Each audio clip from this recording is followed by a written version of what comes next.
Excuse me. Speaking of wrong, Yes. That right there Yes.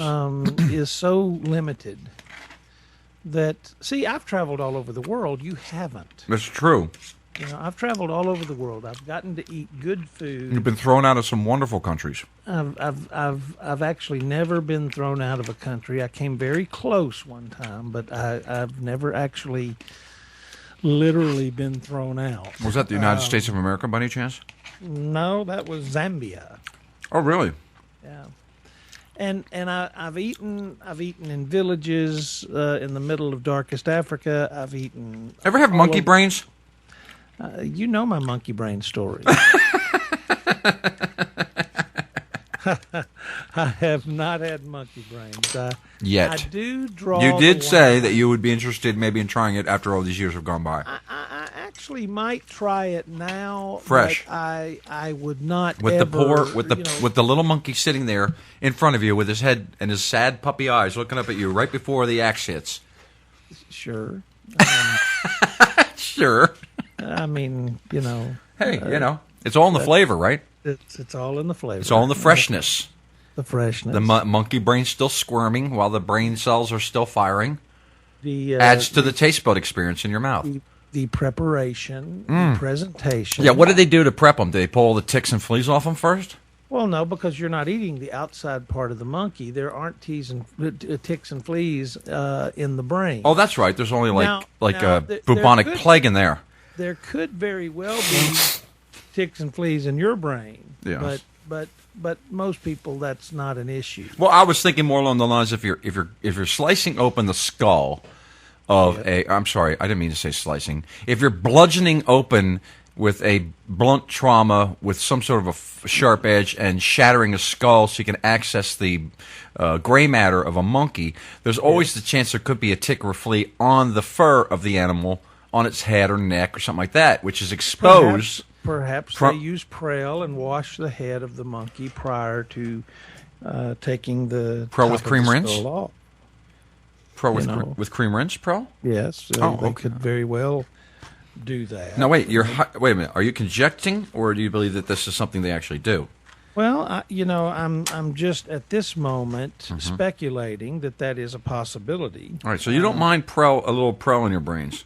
Well, again, I'm not eating the Prel. That is on the outside of the skull, not on the inside. All right, let me get this straight.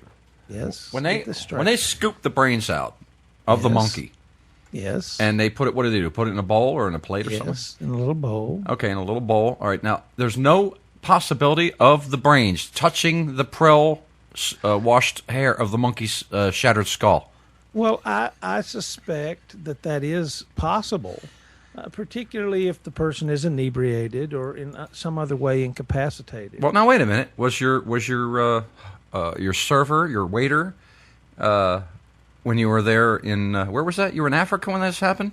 Yes, I was in Africa. Okay, and did he appear to be intoxicated? Well, he didn't appear to be, but my experience being around those that are intoxicated was greatly limited at that time. I was only 17, 18 years old.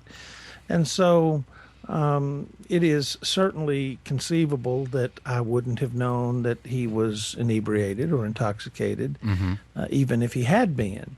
But it did not appear that there were any flecks of anything that had gotten into the brain as I looked at it briefly. Right, briefly.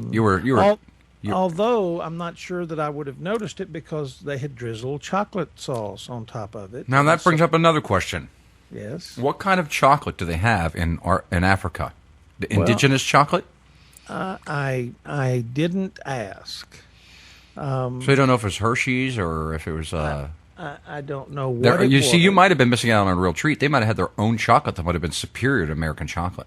Well, there's no question that that's true. Most chocolate is, in fact, superior to American chocolate. Typically, yeah. So that, to think that they used American chocolate probably would be inaccurate. They probably used a superior grade of chocolate. For the monkey brains. If they've got this special table designed so they can bring the monkey out and decapitate him right there in front of you. Was it a wooden table or a formica? What kind of a table are we talking about? You know, I don't remember all the details of the table. You've got to remember I was somewhat traumatized at the time. Yeah, but I mean, certainly because you were traumatized, there had to be some of this information that's deep in the recesses of your own gray matter that has not been eaten by a monkey. But it doesn't have any chocolate sauce on it that I'm aware of. So, right. Or any fleas or ticks.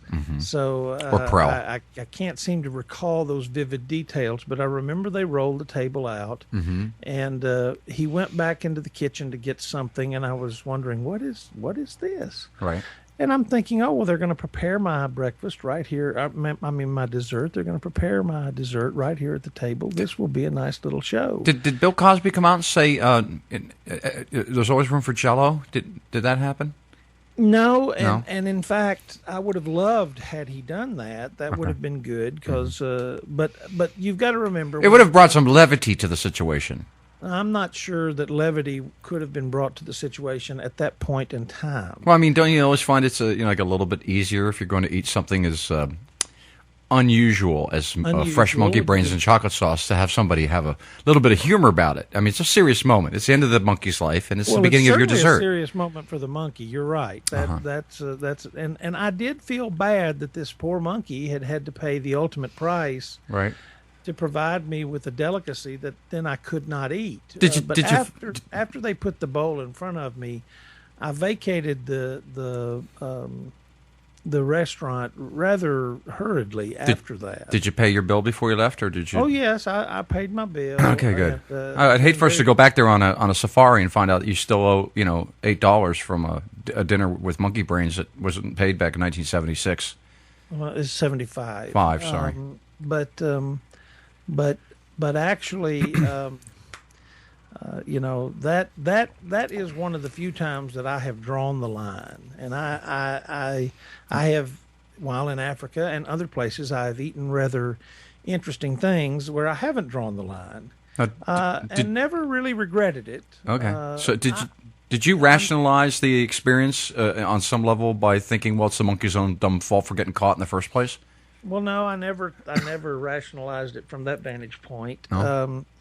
Well, here's another question. And I mean, do they use wild monkeys or these monkeys that they raise? I mean, is there cruelty to the animals beforehand or just at the moment of dessert? Well, certainly there's cruelty at the moment of serving the dessert, but I didn't ask if these were free-range monkeys or if these were farm-raised monkeys. I didn't ask that question, and in fact, that would not have been a question that anyone would have asked in 1975. Really? No, I mean, that was not during the time of the politically correct environment. That's only crept in the last 10, 15, 20 years. Oh, you got a point. Right. So no one would have said, are these free-range or organic monkeys, or are they farm-raised monkeys? Right. Or are they shackled inside of a box and have no light and are fed bugs? I don't know any of that detail. What kind of a diet you think would contribute to better monkey brains for dessert? For the monkey, I would think it would be brain food. Wah, wah, wah, wah. But again, I don't know because monkeys, as I think, are basically vegetarians. So I don't know the answer. But they eat bugs. Does that make them a vegetarian? I would suppose not, and there would be many PETA people who I'm sure would be upset with that. You perhaps should start some movement among PETA or some of the other animal rights advocates and see if perhaps they would jump on the bandwagon to protect the bugs from vicious monkeys who might devour them. Of course, then you have to remember that there are other animals that also eat bugs. The anteater, right? Many birds, right?